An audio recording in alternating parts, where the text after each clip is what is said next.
Hi all welcome back to Venus Green Life. இன்றைக்கி நம்ம 2 நாளோட மிக்ஸ்டு vlogs தான் பார்க்க போகிறோம். ஸோ ஃபஸ்ட்டு vlog பார்த்திங்கன்னா நான் நேற்று எடுத்தது, அதாவது டியூஸ்டே எடுத்த vlog தான் இது. டியூஸ்டே மார்னிங் வந்துட்டு எல்லோரும் ஹாஸ்பிட்டல் போயிட்டோம். அப்பாவுக்கு dialysis, at the same time பார்த்திங்கன்னா அம்மாவுக்கு வந்து ஃபீவராக இருந்தது. ஹாஸ்பிட்டல் போகணுன்னா எமர்ஜென்சி கூப்பிட்டு போய் அட்மிட் பண்ணிட்டாங்க. நான் போயிட்டு ரிட்டன் வந்துடலாங்கிற ஐடியாவில் தான் போனேன். பட் தம்பியும் எடுத்துகிட்டு போயிருந்தேன். எடுத்துகிட்டு போயிட்டு அட்மிட் பண்ணதுனால அவரை கொஞ்சம் காம் பண்ணிவிட்டு அதுக்கப்புறம் அவர் கூட டைம் ஸ்பெண்ட் பண்ணுற மாதிரி ஆயிடுச்சு. கண்டினியூஸாக ஹாஸ்பிட்டல்ஸ் அந்த மாதிரி போகிறதுனால வீடியோ போஸ்ட் வந்து என்னால் பண்ண முடியல. அதுதான் என்னோடய மெயின் ரீசன். இந்த 2-3 டேஸாக வந்துட்டு என்னால் போட முடியாததுக்கு ரீசன் இது தான். அதுக்கப்புறம் பார்த்திங்கன்னா ஹாஸ்பிட்டல் அம்மாவை அட்மிட் பண்ணியாச்சு. நானும் தம்பியும் மட்டும்தான் இருந்தோம். ஸோ அதுக்கு டைம் ஸ்பெண்ட் பண்ணலான்னு சொல்லிட்டு அவர் கூட கொஞ்சம் விளையாண்டுட்டு பக்கத்தில் இந்த கிஃப்ட் ஷாப் மாதிரி ஏதோ இருந்தது, அங்கே கூட்டிகிட்டு போயிட்டு அவருக்கு ஒரு சின்ன மினி கார் ஒன்று வாங்கி கொடுத்துட்டு அப்புறம் ஸ்நாக்ஸ் ஏதாவது வாங்கி கொடுக்கலான்னு சொல்லி பார்த்தேன். எல்லா வெரைட்டிஸுமே இருந்தது. நியூ பார்ன் பேபிஸ்க்கான திங்ஸு, அதுக்கப்புறம் கொஞ்சம் கிட்ஸ்க்கு அவங்களுக்கு எல்லாத்துக்கும் சாப்பிட்ற மாதிரி திங்ஸ் இருந்தது. கையில் வச்சுருக்காரு இல்லைங்களா, அந்த கார் ஒன்று வாங்கி கொடுத்துட்டு அதுக்கப்புறம் அவரை காம் பண்ணிவிட்டு அவருக்கு கொஞ்சம் இந்த ஸ்நாக்ஸ் எல்லாம் வாங்கிட்டு வந்திருந்தேன். வாங்கி கொடுத்துட்டு கொஞ்ச நேரம் காம் பண்ணதுக்கப்புறம் லன்ச் டைம் ஆகிடுச்சு. அங்கேயே கேன்டீன் இருந்தது. கேன்டீனில் போய்ட்டு சும்மா ஓவராலாக என்னென்ன இருக்குதுன்னு ஒரு வியூ பார்த்துட்டேன். லன்ச் ரெடி ஆகிடுச்சு. லன்ச்சும் அப்படியே அங்கேயே வந்து கேன்டீன்லேயே வாங்கியாச்சு. நானும் தம்பியும் மட்டும்தான். அம்மாவுக்கு வந்துட்டு கொடுக்கக்கூடாதுன்னு சொல்லிட்டாங்க. அதனால் தம்பிக்கு வந்து நான் இந்த ஃபுட் கொடுக்கல. நான் மட்டும் சாப்பிட்டுட்டு தம்பிக்கு வந்து வீட்டிலேருந்தே எடுத்துகிட்டு போயிட்டேன் அந்த ஃபுட்டு. அதை அவருக்கு கொடுத்துட்டேன். இதோட ஹாஸ்பிட்டல் vlog முடிஞ்சுது. இது வெட்னஸ்டேவோட மினி லன்ச் vlog தான். ஸோ லன்ச்சுக்கு வந்து என்னென்ன பண்ணேன், அதுக்கப்புறம் பார்த்திங்கன்னா என்ன ஸ்பெஷல் நம்ம வீட்டில் அப்படிங்கிற மாதிரி vlog தான் இது கண்டினியூ ஆக போகுது. ஸோ ஃபஸ்ட்டு பிளான் வந்து பார்த்திங்கன்னா ரசம் வச்சிடலாம் அப்படின்னு சொல்லிட்டு தக்காளி நல்லா வாஷ் பண்ணி எடுத்துகிட்டு ஸ்டவ்வில் வச்சாச்சு. அது வேகிறதுக்காக, அந்த பச்சை வாசனை போகிறதுக்காக வேகிறதுக்கு வச்சாச்சு. அது கூடவே கொஞ்சம் புளியும் ஆட் பண்ணிக்கிறேன். இப்போ இந்த ரசத்துக்கு கூட நான் பொரியல் இன்றைக்கி எதுவுமே லன்ச்சில் செய்யலை. அதுக்கு ஆல்டர்னேட்டிவாக வந்து இன்னொரு சட்னி மாதிரி பண்ணலான்னு பார்த்தேன். மல்லி சட்னி தான் பண்ணலான்னு ஒரு பிளான் இருந்தது. அதனால் ஃபஸ்ட்டு மல்லி ஃப்ரிட்ஜ்லேருந்து எடுத்துகிட்டு அதை நல்லா க்ளீன் பண்ணி எடுத்துக்கலாம். ஸோ க்ளீன் பண்ணி எடுத்துக்கலாம். தம்பியும் கூடவே இருந்தார். அம்மா இன்றைக்கும் ஹாஸ்பிட்டல் போயிட்டாங்க, அப்பாவும் ஹாஸ்பிட்டல் போயிட்டாங்க. ஸோ தம்பி கூடவே இருந்ததுனால பார்த்திங்கன்னா என்னால் வீடியோ எடுக்கிறதுக்கே கொஞ்சம் சிரமமாக இருந்தது. அங்கே ஃபோக்கஸ் இங்கே ஃபோக்கஸ் அப்படிங்கிற மாதிரி இருந்தாலும் வீடியோ போஸ்ட் பண்ணுங்கிறதுல வந்துட்டு அவரை வச்சுட்டே, அவர் கீழேயும் இருக்க மாட்டேன்ட்டார். அதனால் அவரை வச்சுட்டே நான் வந்துட்டு குக்கிங் vlogகும் வந்துட்டு எடுக்க ஆரம்பிச்சிட்டேன். ஸோ மல்லி நல்லா வந்து வாஷ் பண்ணி எடுத்துக்கலாம். ஸோ எவ்வளோ மண் இருக்குது பாருங்கள். இப்போ வாஷ் பண்ணி எடுத்து வச்சுட்டு நம்ம ரசத்துக்கு போட்டு வச்சு இந்த தக்காளி புளி வந்து நல்லா வெந்துருச்சு. அதனால் அதான் ஸ்டவ் ஆஃப் பண்ணிவிட்டு அடுத்தது ரசத்துக்கும் அட் த சேம் டைம் வந்துட்டு சட்னிக்கும் தேவையான வெங்காயம் பூண்டு வந்து உரிச்சிக்கலாம். சிம்பிள் லன்ச் தான், பட் ஃபில்லிங்காக இருக்கும். நான் இன்றைக்கி தான் ப்ரிஃபரபுளாக இருந்தேன். ஆக்சுவலாக அம்மா வந்து இது கேட்டிருந்தாங்க. அம்மாவுக்கு செய்கிறதுக்குள்ளேயே அம்மா ஹாஸ்பிட்டல் கிளம்பி போயிட்டாங்க. ஸோ அடுத்து வந்து அரிசி ஊற வச்சுருந்தேன். அந்த அரிசியும் வந்து கழுவி குக்கரில் போட்டுக்கிறேன். 4 பேர்த்துக்கு அப்படிங்கிறனால இவ்வளோ போட்டிருந்தேன். பட் இப்போது யாருமே லஞ்சுக்கு வந்து அப்பா இல்லை, அம்மா இல்லை, நான் தம்பி மட்டும்தான். ஸோ அரிசி நல்லா கழுவி எடுத்தாச்சு. இப்போ குக்கர் எடுத்துக்கலாம். இன்றைக்கி உங்கள் வீட்டில் என்ன லஞ்சுன்னு எனக்கு ஷேர் பண்ணுங்கள். இது சிம்பிள் லஞ்ச் தான். உங்கள் வீட்டில் என்ன ஸ்பெஷல்னு ஷேர் பண்ணுங்கள். ஸோ பார்த்திங்கன்னா இப்போது அரிசி நல்லா கழுவி எடுத்தாச்சு. அதையும் குக்கரில் போட்டு விசில் விட்டுடலாம்.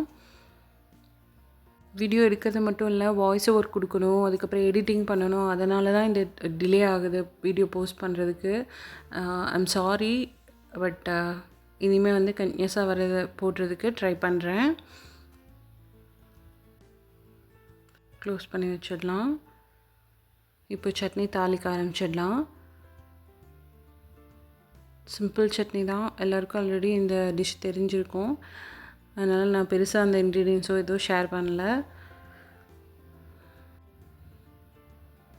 தாளிப்புக்கு அதுக்கப்புறம் கடலைப்பருப்பு அரைக்கிறதுக்கு அதுக்கு எல்லாத்துக்கும் எடுத்துக்கலாம். இப்போ எண்ணெய் விட்டுட்டு கடலைப்பருப்பு உளுத்தம்பருப்பு ரெண்டையும் போட்டுட்டு நல்லா பொன்னிறம் ஆனதுக்கப்புறம் வெங்காயம், பச்சை மிளகாய், பூண்டு, இஞ்சி இந்த 4யும் போட்டுட்டு நல்லா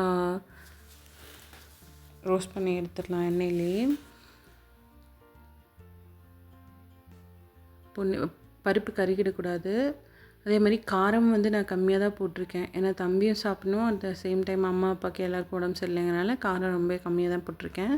கழுவி எடுத்து வச்சுருக்கிற மல்லித்தலை, இதுலேயே வந்துட்டு நான் புதினா கொஞ்சம் இருந்ததுனால ஒரு 2-3 தலை வந்து ஆட் பண்ணியிருக்கேன். அது உங்களுக்கு நான் காமிக்கல.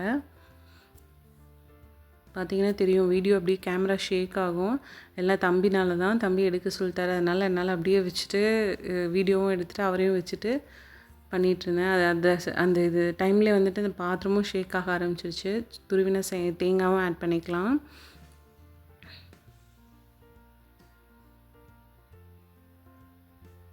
ஆக்சுவலாக ஹோட்டலில் இப்போது நேற்று ஹாஸ்பிட்டலில் ஹோட்டலில் சாப்பிட்டேன். அது ஃபில்லிங்காகவே இல்லை. பட் வீட்டில் ஒரு டிஷ் பண்ணாலுமே அது அவ்வளோ ஃபில்லிங்காக இருக்குது. அது ஒரு எப்படி சொல்கிறது, சாட்டிஸ்ஃபையிங்காக இருக்குது. பார்த்திங்கன்னா இப்போது இந்த தக்காளி எல்லாம் எல்லாம் வதங்கினதுக்கப்புறம் பார்த்திங்கன்னா புளி கொஞ்சம் ஆட் பண்ணிக்கலாம். புளிப்புக்காக லைட்டாக அந்த ஃப்ளேவருக்காக தான் ஆட் பண்ணியிருக்கோம்.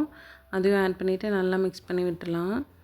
ரொம்ப நேரம் வதக்கணும் அந்த மாதிரி எந்த ஒரு இதுவும் கிடையாது. ஜஸ்ட்டு அது நல்லா 2-3 செகண்ட் இருந்தால் போதும், அவ்வளோதான். ஆஃப் பண்ணியாச்சு. ஸோ ஒரு சைட் வந்துட்டு ரசத்துக்கு இது பண்ணி வச்சுட்டோம். அதுக்கப்புறம் வந்துட்டு சட்னிக்கு வதக்கி வச்சாச்சு.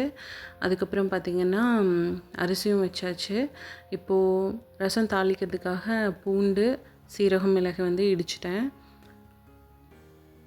எடுத்துக்கலாம். குக்கரும் வந்து விசில் வர ஆரம்பிச்சிருச்சு.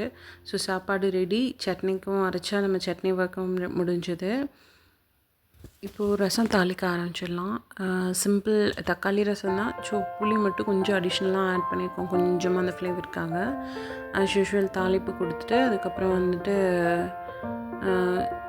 பூண்டு, சீரகம், மிளகெல்லாம் அடித்து வச்சுருக்கோம் இல்லைங்களா, அதெல்லாம் ஆட் பண்ணிவிட்டு அது கூட வந்துட்டு கொஞ்சம் பச்சை வாசனை போனதுக்கப்புறம் பார்த்திங்கன்னா இந்த கரைச்சி வச்சுருக்கிற புளி கூட மஞ்சள் தூள், மிளகாய் தூள், ரசப்பொடி, அதுக்கப்புறம் வந்துட்டு உப்பு, அப்புறம் வந்துட்டு பெருங்காயத்தூள், இது எல்லாமே ஆட் பண்ணி நம்ம கலக்கி ஒரு உப்பு கரையிறலாம் வச்சுருப்போம். ஸோ அந்த ஒரு மிக்ஸையும் தூக்கி இந்த பச்சை வாசனை போனதுக்கப்புறம் ஆட் பண்ணிக்கலாம்.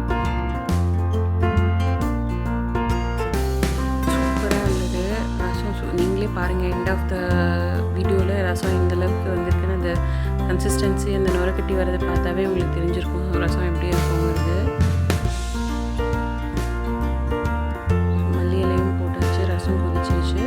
இப்போ ரசத்தை வந்து நம்ம ஒரு பாத்திரத்தில் மாற்றிக்கலாம். பார்த்தீங்களா, பார்க்கும்போதே அவ்வளோ ஒரு அப்பியரன்ஸ் சூப்பராக இருக்குல்ல. ஸோ ரசம் முடிஞ்சது, சாதம் வச்சாச்சு. இப்போ சட்னியும் வந்து அரைச்சி எடுத்தாச்சு, அதுக்கு ஒரு தாளிப்பும் கொடுத்தாச்சு.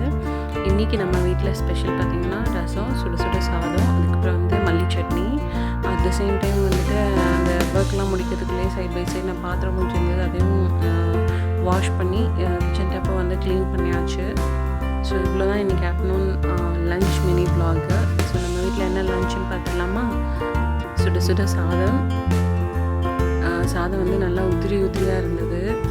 அந்த சாதத்துக்கு கூட இந்த மல்லி சட்னி அந்த கடலைப்பருப்போடு வச்சு சாப்பிட்றதுக்கு அவ்வளோ அருமையாக இருந்தது. அது கூட பார்த்திங்கன்னா சுட சுட காரசாரமான தக்காளி ரசம்.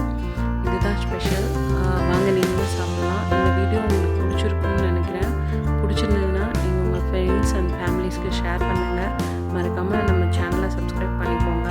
அடுத்தடுத்த வீடியோஸ் உங்களுக்கு வரணும் அப்படின்னா கண்டிப்பாக சப்ஸ்கிரைப் பண்ணிக்கோங்க. உங்களுக்கு ஏதாவது கமெண்ட்ஸ் என் கூட ஷேர் பண்ணணும், இல்லை ஏதாவது கொஷின்ஸ் இருக்குன்னா கண்டிப்பாக